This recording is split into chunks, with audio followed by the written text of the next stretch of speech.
السلام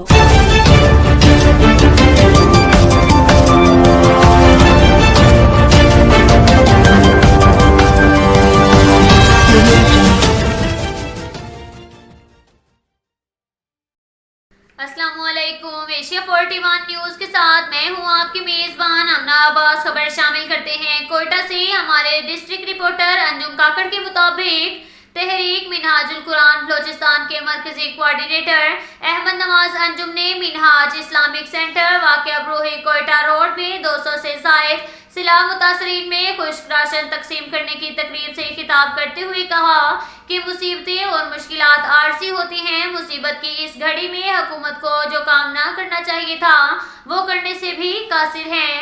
متاثرین کھلے آسمان تلے حکومتی امداد کے منتظر ہیں۔ موجودہ مشکل حالات میں NGOs اور سماجی تنظیمیں جو کام کر رہی ہیں قابل تعریف ہے۔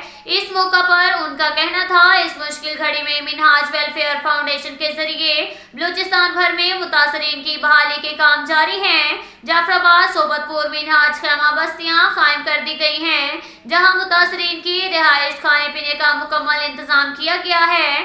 خیمہ بستیوں میں عارضی اسکولوں کا قیام بھی عمل میں لایا جا چکا ہے تاکہ متاثرین کے بچوں کا تعلیمی نقصان نہ ہونے پائے۔